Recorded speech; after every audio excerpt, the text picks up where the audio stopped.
안녕하세요, 헬레네예요. 오늘은 긴 이별을 위한 짧은 편지를 가지고 이야기를 나눠볼게요. 제목만 들어도 여운이 남죠? 저는 책을 읽기 전에 여기 이렇게 표지를 눈여겨보는데요. 날거부름한 호텔방에 한 여인이 앉아있어요. 누군가를 기다리는 듯 밖에만 바라보고 있어요. 아마 책 제목에 담겨있는 이별과 관계가 있는 여인이겠죠. 이 여인은 누구고 어떤 사람과 이별을 하게 된 건지 궁금증을 자아내는 표지예요. 이 책을 읽게 된 이유는 단순했어요.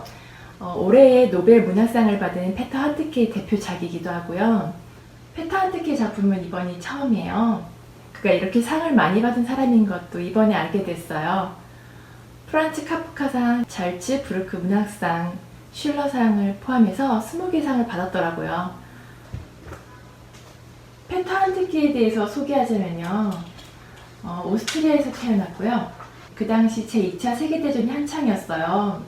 벽촌에서 살았기 때문에 문화적인 혜택은 거의 누리지 못한 채 성장했어요. 그의 어머니는 건강과 결혼 생활에 악화를 비관하면서 51살에 자살로 생을 마감했고요. 전쟁과 결핍을 경험하면서 부정적인 세계관을 갖게 되었는데요. 문학을 알게 되면서부터 소외감을 객관화하고 트라우마를 돌보는 자기 치유적인 글을 쓰게 돼요. 그는 문학의 존재의 근거는 언어 그 자체이지 사물이나 대상에 대한 인식에 있지 않다라고 말했어요. 언어 자체를 성찰의 대상으로 본 거죠. 한트케의 작품을 전체적으로 살펴보면 자아의 정체성을 찾아가는 과정 속에 나타나는 감정들이 자기 긍정과 자기 부정을 반복해요. 현실과 환상을 오가기도 하는데요. 이 책에서도 환상을 통해 현실의 해결점을 찾아내기도 해요. 이별이라는 주제는 선뜻 입에 올리기 힘들 만큼 우리의 마음을 아프게 하잖아요. 만남이 있으면 당연히 헤어짐도 있는 건데 모든 이별은 당황스럽고 슬프게 다가오죠. 가족이나 지인이 세상을 떠나면서 겪게 되는 이별을 제외하면 한때 사랑하던 남녀 간의 이별이 가장 빈번하게 일어나는데요. 이별을 고하는 사람이나 뜻하지 않게 이별 소식을 들어야 하는 사람이나 이별 앞에서는 모두 가슴이 아플 수밖에 없는 것 같아요. 책을 펼치자마자 이별을 통보하는 짧고 간명한 편지가 나와요. 주인공의 아내가 뉴욕으로 떠나면서 자신을 더 이상 찾지 말라는 말만 남겨둔 거죠. 큰 충격을 받은 주인공은 수치스러운 처지를 한탄하면서 목 놓아 울어요. 혼잣말을 하며 자신의 독백을 더 이상 들어줄 사람이 없다는 것에 또 상심을 하죠. 편지의 겉봉투를 살펴보니까 뉴욕에 있는 호텔의 봉투라는 것을 알게 되어 평소 경제관념이 없던 아내가 무슨 돈이 있어서 여행을 떠났는지 의문을 갖죠. 편지를 붙인 날짜를 보니 5일 전이라 그 사이에 아내가 죽은 건 아닌지 걱정도 하고요. 주인공은 봉투에 적혀있는 호텔로 전화를 걸지만 이미 아내는 체크아웃 상태였어요. 그런데 그녀가 놓고 간 사진기 한 대를 호텔에서 보관하고 있다는 소리를 듣고 주인공은 뉴욕으로 직접 가서 가져오겠다고 말해요. 여행을 떠나기 전에 욕조에 몸을 담그고 위대한 개츠비를 완독하는데요. 위대한 개츠비가 사랑 앞에서 약간 비겁한 모습을 보였던 것처럼 자신도 아내에 대해서 감정 표현에 소극적이었다는 걸 깨닫게 돼요. 늘 속마음을 털어놓지 않았고 겁을 냈던 거죠. 지금이라도 정중하면서 동시에 막무가내로 행동하고 싶다는 마음을 품어요. 주인공은 아내를 떠올리며 황량한 고독감을 느끼면서도 한편으로는 살이에 가까운 분노를 느끼기도 해요. 자신을 버리고 떠난 사실을 받아들일 수 없어서겠죠. 앞서 아내가 경제관념이 없었다는 점에 이어 시간관념도 없었다는 점을 회상해요. 그런데 지금은 주인공의 지나친 시간관념이 발목을 잡는다는 생각을 하게 돼요. 자신에게 과도하게 신경을 쓰다 보면 타인에 대한 관용으로부터 멀어진다는 이야기죠. 주인공은 아내와의 시간들을 되돌아보니 자주 다퉜던 일들만 떠오르며 과거의 사건들이 모여 지금 자신이 혼자가 될 수밖에 없었는지 반추하게 돼요. 아내가 묵었던 뉴욕의 호텔에 도착해서 사진기를 건네받고 이제 혼자이고 싶지 않다는 생각에 이끌려 필라델피아에 사는 클레어를 만나러 가요. 3년 전 주인공이 처음으로 미국에 왔을 때 만난 여자예요. 클레어가 그녀의 아이와 함께 세인트 루이스에 갈 계획이라고 말하며 함께 가지 않겠냐고 제안하자 동행하게 되죠. 오랜만에 만난 두 남녀는 상대방의 변화에 대해서 이야기해요. 클레어는 주인공이 신경이 좀 무뎌져 보인다고 말했고요. 주인공은 클레어에게 약간의 강박감 같은 게 느껴진다고 말해요. 그러면서 예전에는 단지 고통스러운 기억만 떠올렸지만 이제야 활력이 넘치는 추억 같은 것을 발견하게 되었다고 자신의 생각을 전하죠.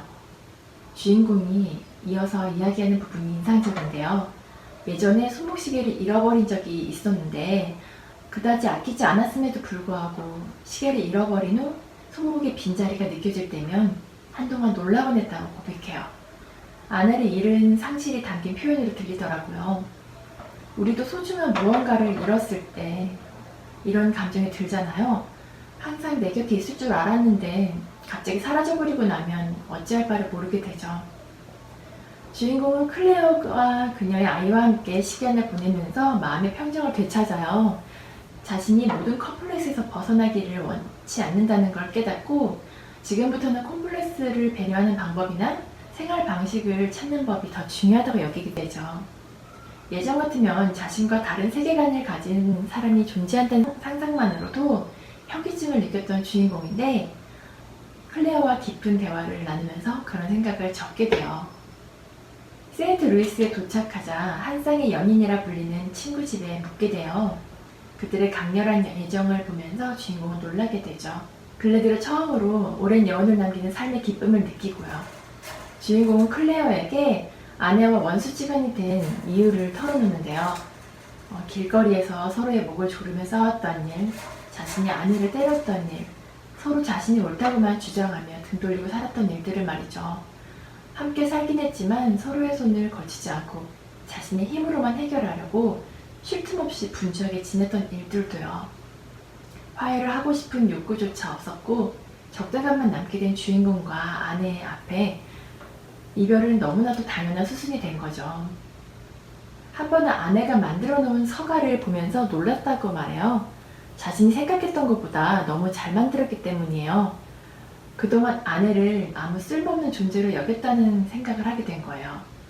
아내는 점점 살아있게 변했지만 자신이 그 살아깊음을 읽어내지 못했다는 걸 이렇게 혼자가 되고 나서야 깨닫게 되었어요. 주인공 말없이 걸려 전화를 받게 되는데요. 이틀 뒤에는 생일 축하한다는 카드도 받게 돼요. 아내의 글씨체였고 권총을 찍은 사진도 함께 들어있었어요. 주인공이 미국을 횡단하는 동안 아내가 자신을 죽이기 위해 추적한다는 사실을 깨닫게 되죠. 협박이 담긴 카드에 그치지 않았고 전기가 흐른 소포도 도착해요. 주인공은 세인트 루이스에서 클레어와 헤어지고 다시 혼자가 되어 아무것도 하고 싶어 하지 않는 무기력증에 빠지죠. 시간이 발을 질질 끌며 지나갔다는 문장이 떠오를 만큼 무료한 시간을 보내게 돼요.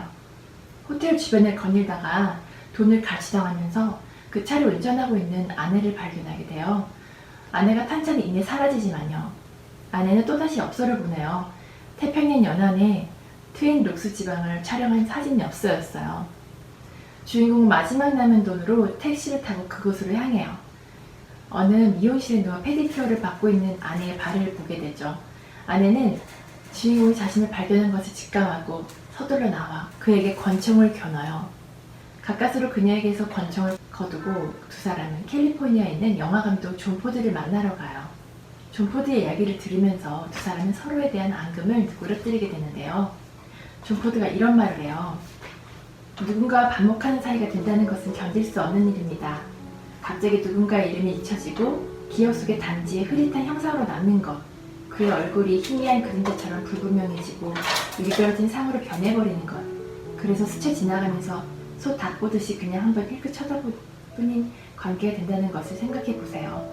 적을 갖는다는 것은 우리로서는 굉장히 불편한 일입니다. 그럼에도 우리는 적을 가질 수밖에 없긴 하죠. 그리고 이어서 이런 말도 덧붙여요. 나는 언제나 사람들과 어울리길 좋아합니다. 그리고 그 모임에서 맨 마지막으로 자리를 뜨는 사람이 되고 싶어요. 그것은 남아있는 누군가가 나를 험담하는 걸 원치 않기 때문이기도 하거니와 먼저 자리에서 일어난 다른 누군가가 비난받는 것도 막아주고 싶어서입니다. 나의 영화도 그런 방식으로 만들었어요. 주인공은 계속해서 아내에 대한 첫인상을 떠올려 보려고 애를 쓰지만 끝내 회상하지 못해요. 처음 만났을 때 설렜던 감정, 좋았던 기분을 되찾고 싶어 하지만 말처럼 쉬운 일이 아니었죠. 소설 속 주인공들의 이야기와 우리들의 이야기가 크게 다르지 않다고 생각해요. 우리는 각자 홀로 세상에 태어났지만 절대 혼자 살아갈 수 없는 존재들이죠. 누군가 내 곁에 있는 것을 인식하지 못할 정도로 익숙해져 버린다는 건 그만큼 자연스러운 상태를 의미하죠. 하지만 소중함을 잃어가는 관계는 조심해야 해요. 어떤 사람과 함께 해야 좋은 걸까요? 나 자신을 느낄 수 있도록 지켜봐주는 사람일 거예요. 이별에 대처하는 게 어렵기만 했던 분들께 이 책을 권해드려요. 이별은 잘못된 과거를 버리고 새로운 태도로 삶을 살아가도록 돕는 기회가 될 수 있어요. 제 영상을 끝까지 봐주셔서 감사드리고요. 도움이 되셨다면 구독과 좋아요를 부탁드려요. 그럼 또 만나요.